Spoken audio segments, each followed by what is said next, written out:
Universal News TV, votre chaîne d'information la plus crédible. Quel était le projet politique de Patrice Lumumba pour le Congo et l'Afrique? Il faut dire avec emphase que, le mouvement national congolais, parti politique créé par Patrice Emery Lumumba, voulait bâtir un Congo uni et fort, véritable moteur de tout le continent africain.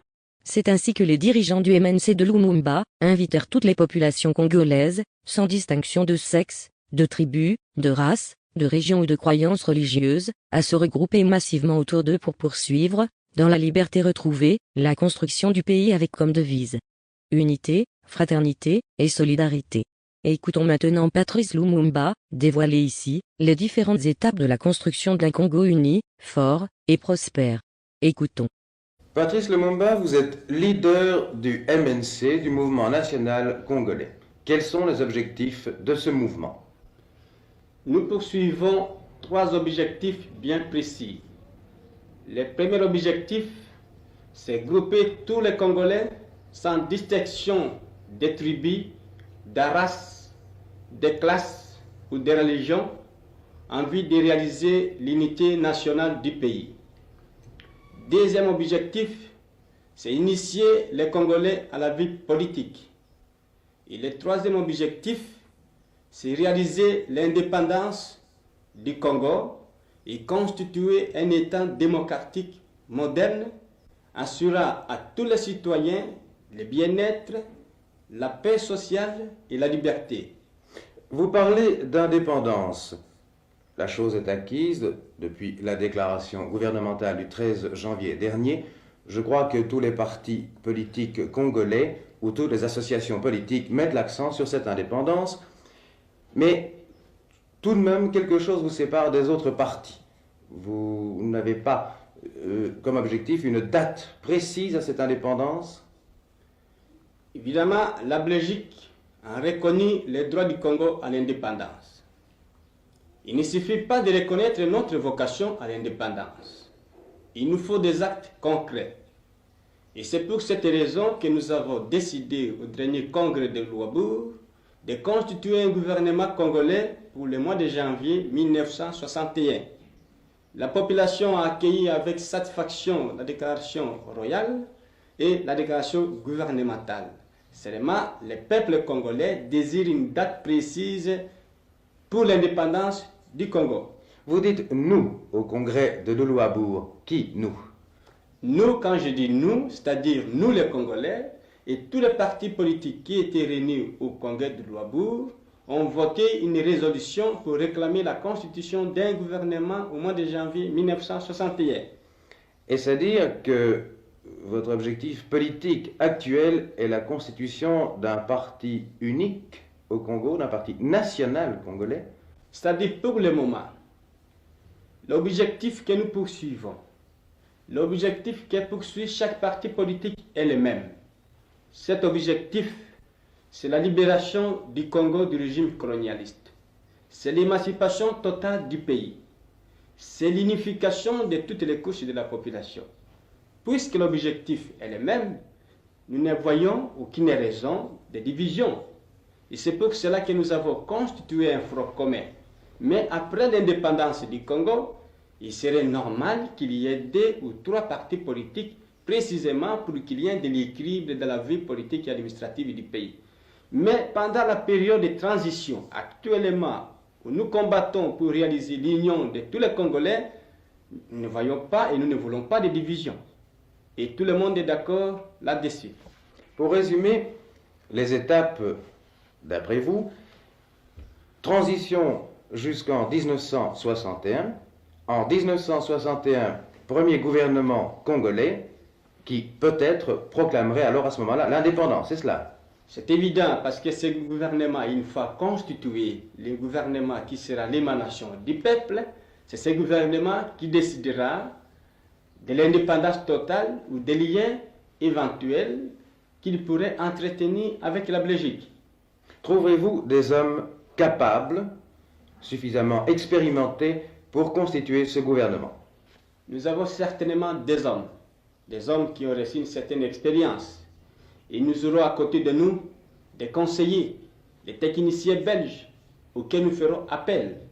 Et nous sommes certains que nous saurons très bien marcher Parce que cette indépendance du Congo ne signifie pas chasser les Belges du Congo ou nous séparer de la Belgique.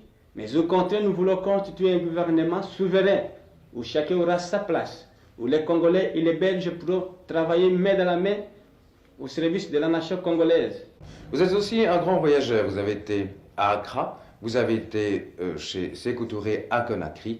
Quel est le résultat et quelle est l'expérience que vous en avez retirée? L'expérience que j'ai acquise est celle-ci. J'ai d'abord été au Ghana au mois de décembre 1958. J'ai été également au Ghana il y a 3 semaines. Et j'ai pris des contacts avec des hommes politiques et avec des fonctionnaires anglais, avec des professeurs d'Angleterre qui sont là-bas et qui m'ont dit que maintenant les efforts que nous faisons sont fort encourageants.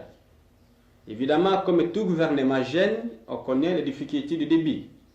Parce qu'après l'accession du pays à l'indépendance, il faut consolider l'indépendance, il faut maintenant consolider l'économie nationale. Et je vous assure qu'il y a du progrès immense depuis que le Ghana a acquis son indépendance. J'ai été à Conakry, j'ai eu des entretiens avec les présidents de la République, avec les différents ministres, avec des Français qui tous me disent que la situation est meilleure qu'avant l'indépendance de ces deux pays.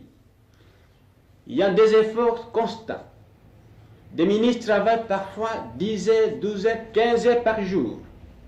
Des techniciens français et étrangers qui sont dans ces deux États se mettent à disposition du pays.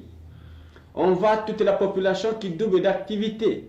Il y a un fait significatif pour ce qui concerne la Guinée, c'est que les habitants ont voulu payer l'impôt, c'est-à-dire les impôts pour 60.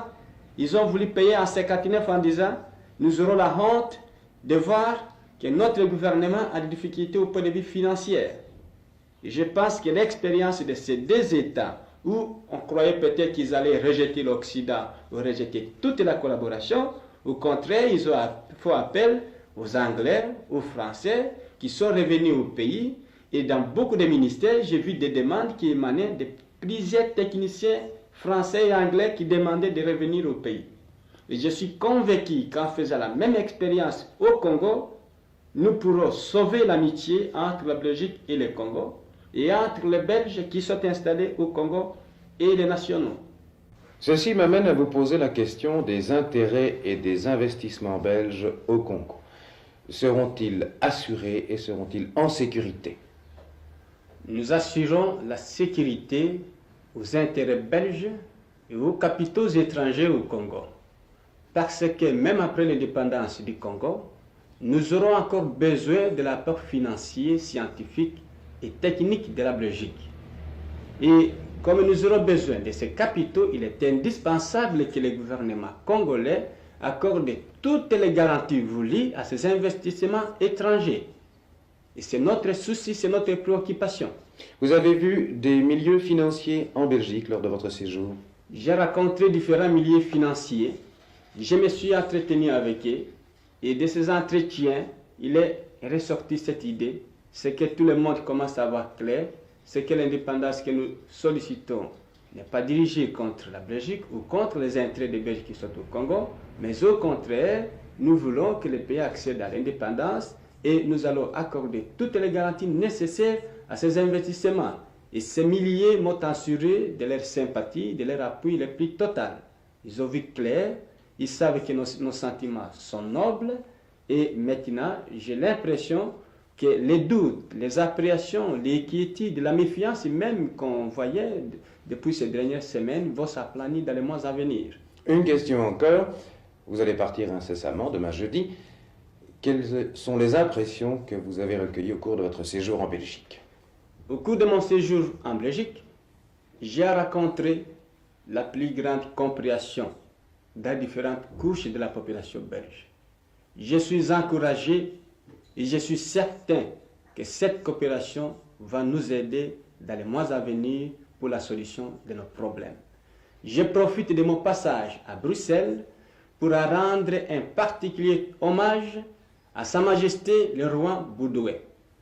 Sa Majesté a sanctionné la déclaration gouvernementale Et le message royal a été accepté, accueilli avec enthousiasme au Congo. Si Léopold II est considéré comme le roi bâtisseur qui a permis à la Belgique d'avoir une colonie au Congo, Sa Majesté le roi Baudouin doit être considéré comme le roi libérateur qui aura permis au Congo d'obtenir son indépendance. Et je fais appel à tous les Belges, à tous mes frères, pour que tous ensemble, nous soyons entourés autour de cette volonté royale pour que l'indépendance du Congo soit concrète et se réalise dans le calme et dans la concorde de nos esprits et pour le bien supérieur de la Belgique et du Congo. Dans sa démarche politique, Patrice Lumumba montre une clairvoyance assez étonnante et fait figure de précurseur. Grande figure des indépendances africaines, homme charismatique, orateur hors pair, sa mort tragique entachée de mystère quelques mois seulement après son accession au pouvoir, en font aujourd'hui encore un objet de mémoire, sans cesse revisité. Lumumba, un parcours sinueux, parfois lumineux, parfois chaotique. Lumumba a plusieurs visages, sur lesquels les historiens débattent aujourd'hui encore. Il est vrai que la brièveté de son action politique nous prive d'une analyse en profondeur sur ce que le Congo serait devenu sous sa direction, et sur les orientations politiques et idéologiques qu'il aurait prises. En somme, la recherche postcoloniale continue d'interroger ce paradoxe, celui de héros au parcours inachevé. Ici, Christine Muriel, pour Universal News TV. Merci de suivre Universal News TV sur YouTube. Nous vous rassurons que les informations que nous diffusons au quotidien sont suffisamment crédibles. Alors, n'hésitez pas à liker la vidéo si elle vous plaît, et si vous êtes nouveau sur la chaîne. N'oubliez pas de vous abonner et d'activer la cloche de notification pour ne pas rater nos prochaines vidéos.